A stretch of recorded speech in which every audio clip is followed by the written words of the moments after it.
8:05. Señores, está con nosotros el doctor Eduardo Jorge Prat, que había venido a conversar sobre otros temas importantes en el día de hoy con nosotros.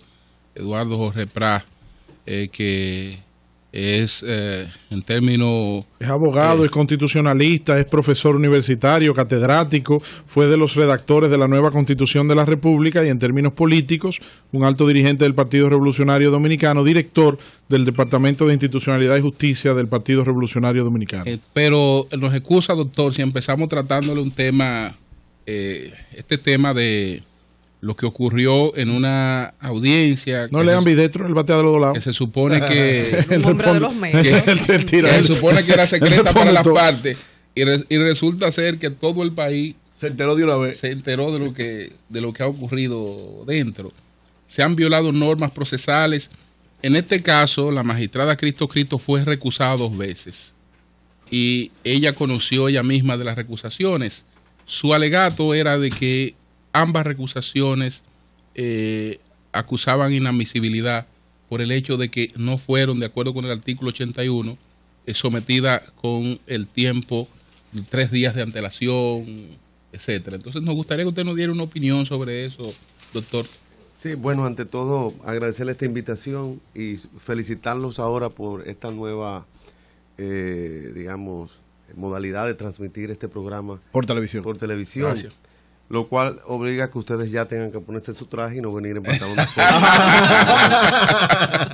Pero la verdad es que... Eso es válido para ellos, porque José La Luz vendrá como quiera, siempre, sí. Pues me siento muy honrado de estar aquí con ustedes y estrenar este nuevo formato. Sobre la pregunta que me hacen, yo apenas conozco lo que ha salido en la prensa, es decir, yo no tengo un conocimiento de las interioridades de este proceso, ni tampoco lo he seguido. Pero en términos técnicos, una juez puede conocer ella misma de una recusación si ella entiende que la recusación acusa inadmisibilidad. Fíjate lo siguiente, la recusación y la inhibición son los mecanismos mediante los cuales se controla la imparcialidad del juez. Todo juez que entienda que hay una causa de recusación, es decir, que se sienta amigo o enemigo de una de las partes, debe inhibirse. Por eso se dice que la inhibición es una cuestión muy personal del juez. Ahora, cuando hay una recusación, generalmente la recusación es conocida cuando se trata de un órgano colegiado por el propio órgano colegiado, cuando se trata de un juez unipersonal por un órgano superior. Es decir, no es lo usual. No es lo usual, no es lo que se conoce. Yo no soy un penalista ni nada por el estilo, pero la recusación en nuestro sistema, tanto en el procedimiento civil como en los demás procedimientos administrativos, no es conocida por el juez. Y luego entonces de esta incidentada y maratónica audiencia del viernes pasado, procede que ella entonces se inhiba ahora. Generalmente, cuando un juez siente, digamos, que las partes o una de las partes se ha perdido la confianza, ¿no? Lo ideal es que el juez se inhiba. Ahora, la ley arbitra un procedimiento para conocer la recusación para evitar que los litigantes de modo temerario anden recusando jueces. Que utilicen ese argumento para una intimidación, claro. En mi vida profesional yo nunca he recusado a un juez, aunque sí en algunas ocasiones he solicitado la inhibición, porque la inhibición es una cuestión personal que el juez la puede asumir. Y hay jueces que muchas veces, sí, una parte entiende que hay un elemento, se inhibe, pero digamos... La inhibición es intrínseca, depende de la íntima convicción del juez. Es personal del juez. Lo único que muchas veces los litigantes, para, digamos, no herir la susceptibilidad del juez, en lugar de acudir a ese procedimiento tan fuerte que hay que acudir ya cuando hay una causa evidentemente plasmada y hay que demostrarlo en justicia que hay recusación, pues acuden a la inhibición. Y yo he tenido casos como ese, pero la recusación ya es cuando hay un elemento como parece ser, según lo alegado por la fiscal, que habría en este caso, aunque todo esto hay que demostrarlo. ¿Qué ocurre en otros países donde funciona la justicia como debe de ser? Con declaraciones como las de la fiscal Jenny Berenice, en el sentido de que la jueza tenía un protector, de que la jueza había puesto en libertad a los principales de un caso de drogas, de que de que la habían amenazado a ella, de que o archivaba el expediente o iba a ser destituida, entre otras muchas cosas de la grabación que se escucha de más de una hora. Bueno, hay que ver, digamos, en el calor del debate forense, lo que se señala en esto. Digamos que el Ministerio Público también se rige por un principio de imparcialidad, porque el Ministerio Público es un representante de la sociedad, y en este sentido, digamos que debe tener un cierto desprendimiento con relación al expediente. Este es uno de los problemas que yo he señalado con el Código Procesal Penal, porque nosotros queremos un Ministerio Público que sea representante de la sociedad, y yo soy de los que entiendo que debemos tener un sistema acusatorio puro en donde el fiscal sea una parte más del proceso, que es lo que pretende el Código Procesal Penal, pero al mismo tiempo hay todo un estatuto del Ministerio Público que lo hace asimilar. Fíjense que nosotros lo llamamos magistrados, es decir, lo asumimos como una especie de funcionario judicial. Para mí, el acusador público es un acusador, es una parte como lo es el acusado y debe estar en igualdad de condiciones frente al acusado. Lo que no podemos pretender es tener un sistema acusatorio como el modelo norteamericano en el cual se inspira el Código Procesal Penal, y al mismo tiempo este fiscal está revestido de toda la autoridad con la cual está revestido un juez.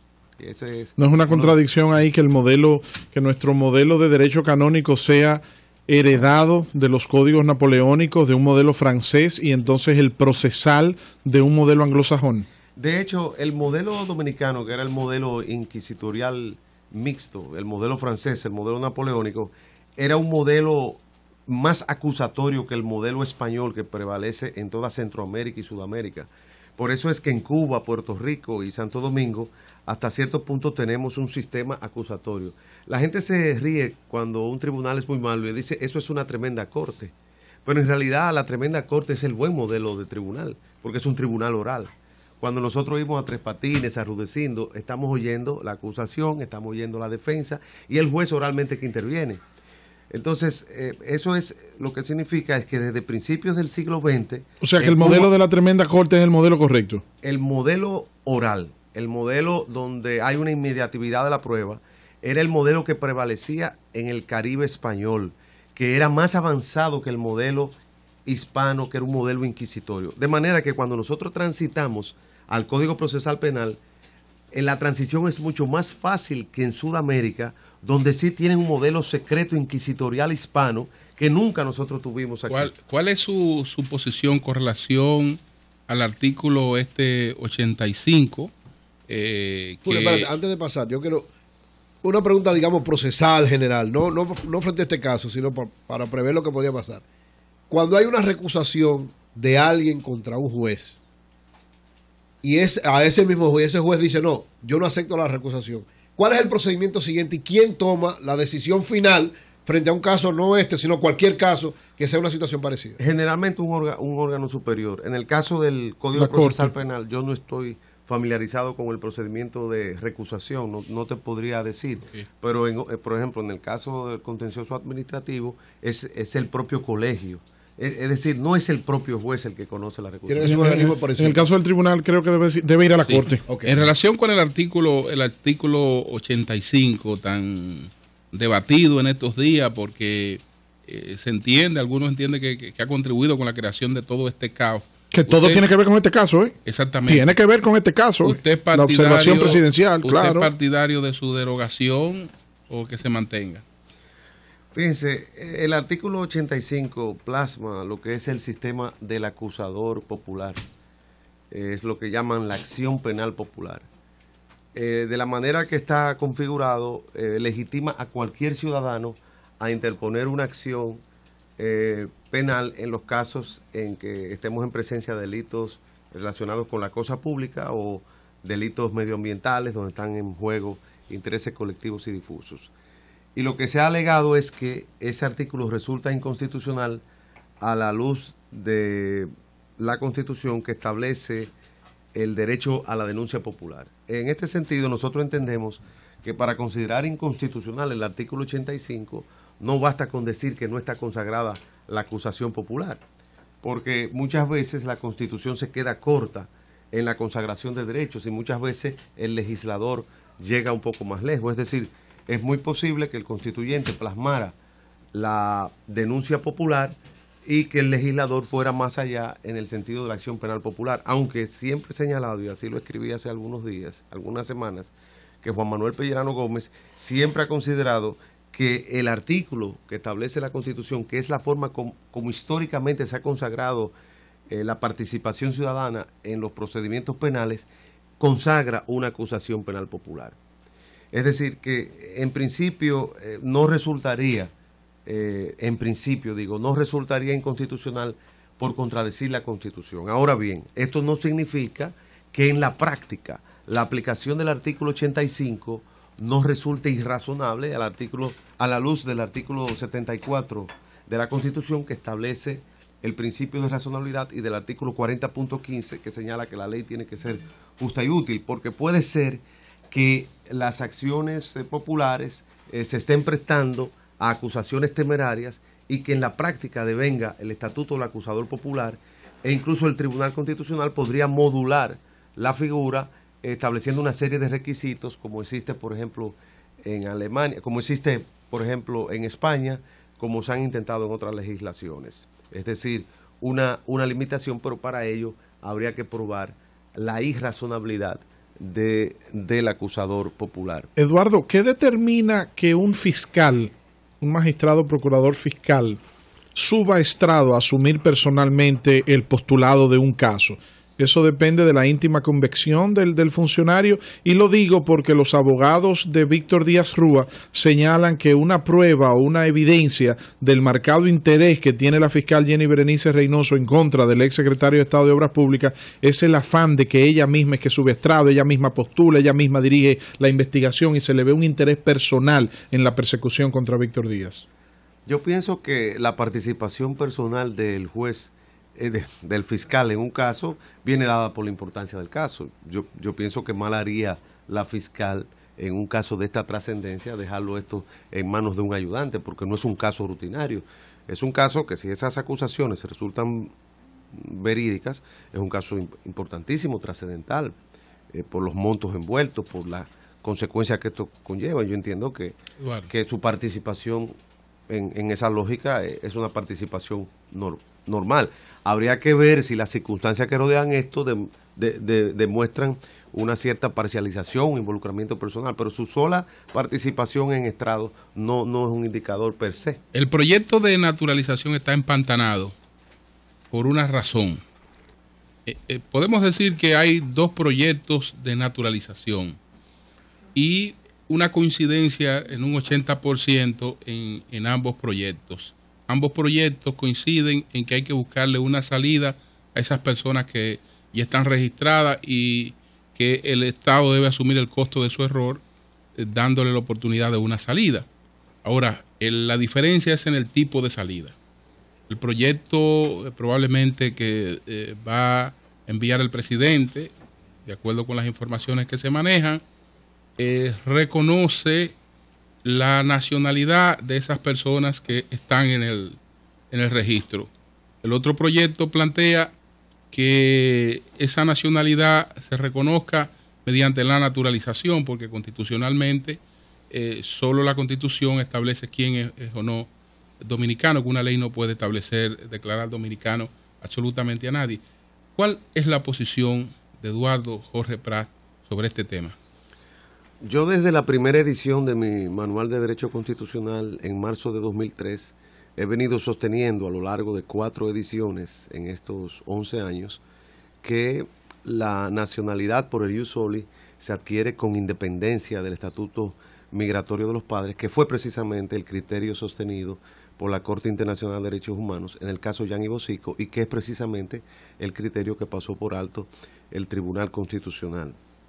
Es decir, que personalmente he entendido que, a la luz de la Constitución del 66, no se podían considerar en tránsito a aquellos extranjeros que estuviesen en situación migratoria irregular, porque incluso la Corte dice que ese término de ilegales no existe.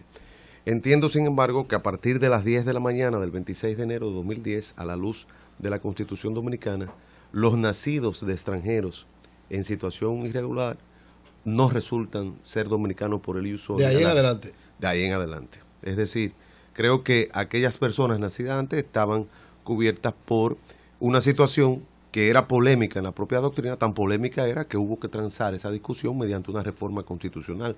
Ahí se pueden buscar los trabajos preparatorios. La Constitución se reformó en 2010 para cambiar el modo de adquirir la nacionalidad, cosa que demuestra que antes no era así, porque si hubiese sido así, no había necesidad de reformar la Constitución. Eso está clarísimo. Ahora, el Tribunal Constitucional tomó una decisión, los poderes políticos se están tratando de consensuar una ley de naturalización que no conocemos, porque yo no la conozco, no sé si tú has visto un borrador, pero yo no la conozco. No, yo no he visto borrador. Ahora, yo sí he abogado desde hace algunos meses por una ley de reconocimiento retroactivo de la nacionalidad. Explícate eso, ¿qué sería eso? No, eso es lo que se conoce en Francia como la ley de validación legislativa, puede ser una ley de reconocimiento retroactivo de la nacionalidad bajo el amparo del principio de favorabilidad, con un problema que es limitado a la luz de lo que señala la Junta Central Electoral. Es un problema que no es de cientos de miles, sino que parece que apenas llega a 20.000, 25.000 personas. Pues un número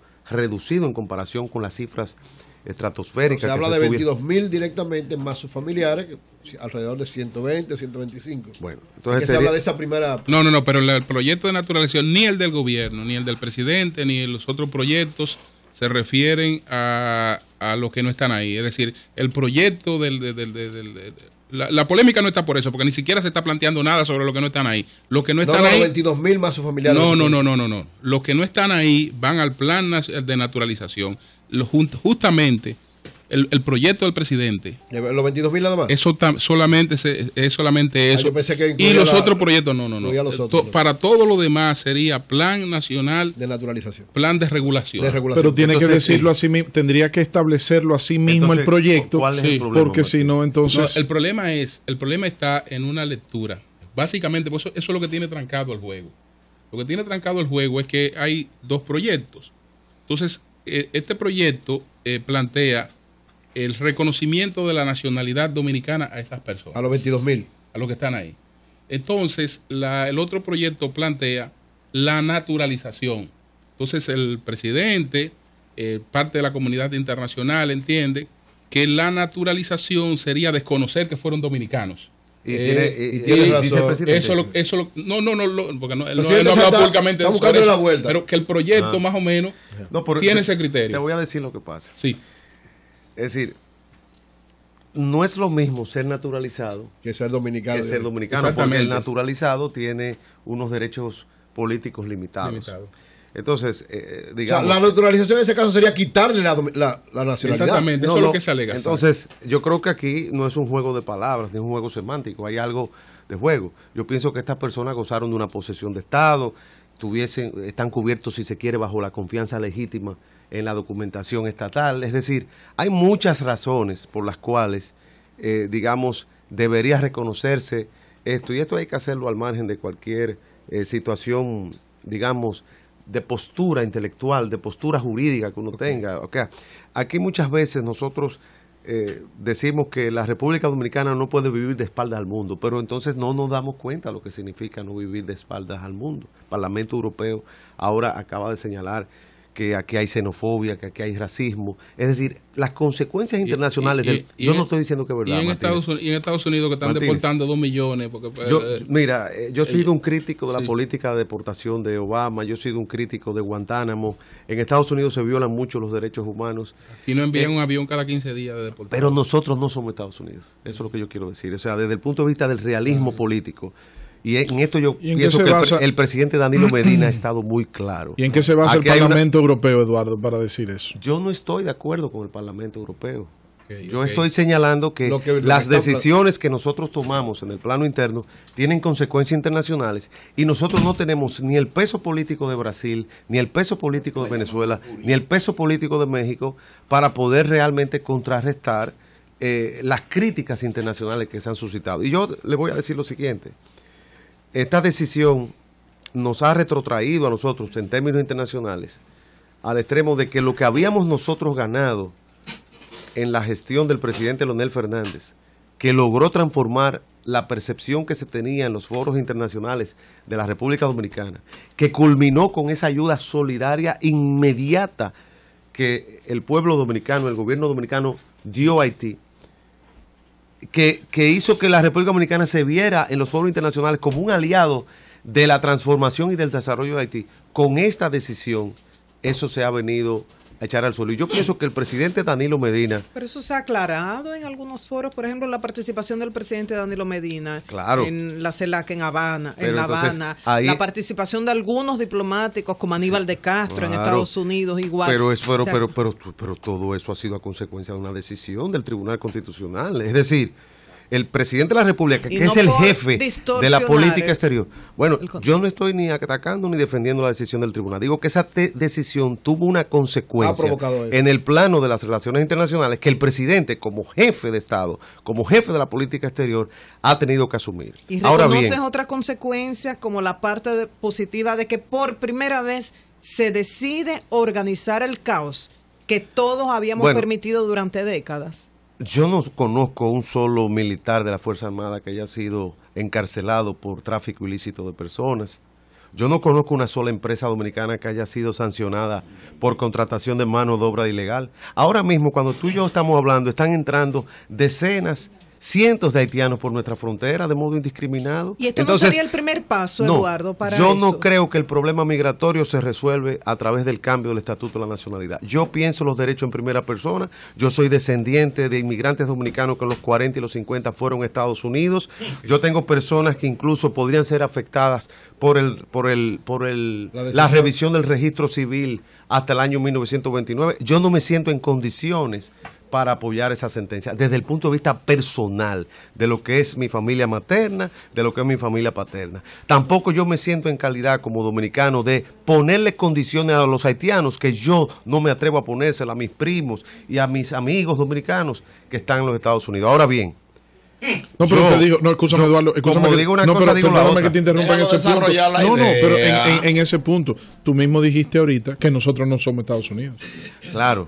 Pero ahí te digo lo siguiente. Pero no somos Estados Unidos para una cosa, tampoco lo somos para la otra. Y yo te digo lo siguiente. ¿En qué yo apoyo, porque yo me siento nacionalista? Nacionalista en el sentido de que nunca he contratado un extranjero a trabajar ni en una finca, ni en mi casa, ni en mi trabajo. Yo nunca he contratado mano de obra ilegal.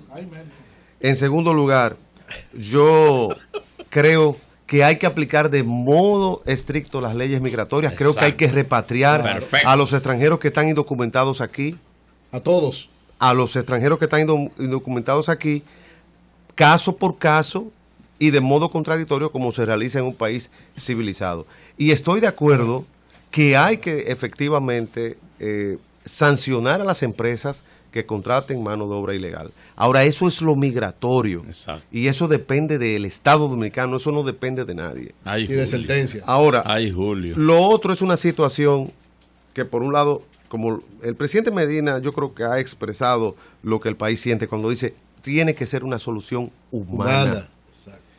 Y esa solución humana debe ser una que a mi modo de ver tiene que ser legal y constitucional, y creo que hay muchas vías para verlo. Hay que darle oportunidad que el presidente someta ese proyecto, hay que discutir ese proyecto de modo racional, sin radicalismos, tratando todos, porque soy de lo que creo que esto es un problema que no lo puede cargar solo el presidente Danilo Medina. Tiene que ser una solución de Estado y una solución consensuada de todos los partidos. Yo creo que María Elena, lo único positivo que podríamos sacar de aquí sería esa solución consensuada, esa solución constitucional a este problema que afecta a todos y que no nos divida más, sino que muy por el contrario nos una y nos permita enfocarnos en los grandes problemas de este país, que es la pobreza estructural, que es la necesidad de replantear nuestro modelo de desarrollo para lograr ese país más justo y más solidario que quería Juan Pablo Duarte. Bueno, muchas gracias al doctor. No, espérate, espérate. Vamos a entrar al PRD un chingue. Ay, sí, Julio, el PRD. A la pausa y volvemos al PRD. Sí, vamos a pasar la pausa, entonces volvemos 5 minutos para que nos hable de... Pero el PRD no, pues tú llegaste ahora. y ya teníamos todo el tiempo conversando con él. Es que me lo diga, yo lo estoy escuchando. Lo de la Constitución hasta el 2010. Pero ya lo dijo, ya no vamos a hablar lo mismo. Cambio fuera.